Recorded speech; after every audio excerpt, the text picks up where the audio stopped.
The Craigslist ad wanted a male companion for 6 hours. No sex, nothing illegal, and get this, it paid $10,000. Who wouldn't jump at $10K? We met at his house. His handshake was firm. He seemed solidly middle class. Modest home, basic decor, nothing ostentatious. A suburban bachelor pad. After our hellos, he asked me if I'd like something to drink. His fridge was stocked with microbrews. Good stuff. I grabbed a Dogfish Head 90, and he guided me down to the basement. That's where we'll be working, he said.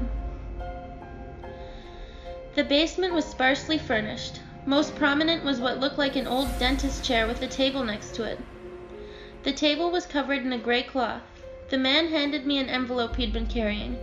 $5,000. You can have the rest when we're finished, he told me. It'll only be a few hours. He sat in a chair. With a smile, he gave me my instructions. I want you to pull out all of my teeth. As he spoke, he pulled the cloth away. Underneath was a pair of gardening gloves, pliers, a ball-peen hammer, and a shoebox. I processed the last 5 seconds for a good 30. Pull his teeth out? I asked him, and he confirmed that what I'd heard was in fact accurate. No more questions now, he ordered. Just do whatever you need to do to get them out. With that, he sat back in the chair and opened his mouth. I'm not, and never have been, a fucking dentist, but there he was, his mouth wide open, exposing brilliantly white, healthy teeth. His gums were soft and pink, and his tongue seemed to be patiently waiting on the floor of his mouth. I fingered the money in the envelope and chugged the remainder of my beer. You can run upstairs and get another one if you want, he told me. I ran upstairs as suggested. Staring at the dozen of beers, I tried to gather my thoughts. Long story short, I said fuck it, grabbed as many as I could carry, and touched down back to the basement. After cracking open a bottle of Rasputin, I approached the man, his mouth still open, and tentatively pressed on one of his front teeth. It was smooth and firmly anchored in his jaw. I sighed and put on the gloves. The feeling that came over me was one of resignation. I knew I was going to do what he asked, and I figured I could always leave with the $10K if it got any weirder. I picked up the pliers, which looked brand new and shiny, and gripped the front tooth I'd poked. Applying careful pressure, I gently pulled back. It didn't budge. The man exhaled softly through his nose. His eyes rolled. My next pull was fierce and quick. The tooth bent toward me with an audible crunching sound. Blood seeped from behind it. Still, it was lodged in his gums. Muttering under my breath, I squeezed the pliers as hard as I could and pulled with all my weight. The tooth came out and I fell on my butt. Still holding the pliers, I stared at what I'd done.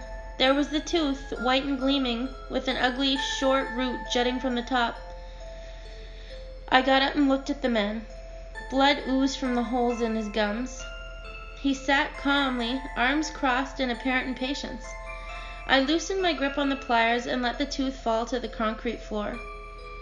The remaining top front teeth went easily enough now that I had an idea of what kind of work had to be put in.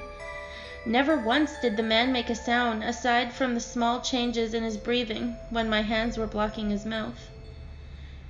The blood was beginning to be a factor. It limited my grip, and I had to frequently ask him to spit it out. He just swallowed.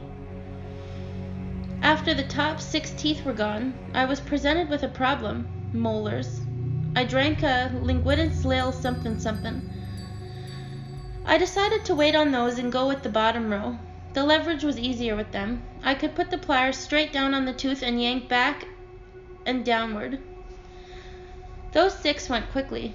Again, the same problem: molars. I drank a fat tire ale. I took the hammer and asked him to clench his remaining teeth together. Then I pulled back his cheek as far as it would go without breaking the skin. I tapped the molars with the hammer. He sighed in annoyance. I swung. Teeth exploded in shards of enamel into his mouth. I took the pliers and yanked out what was left dangling. I repeated this on the other side. Then all that were left was the wisdom teeth.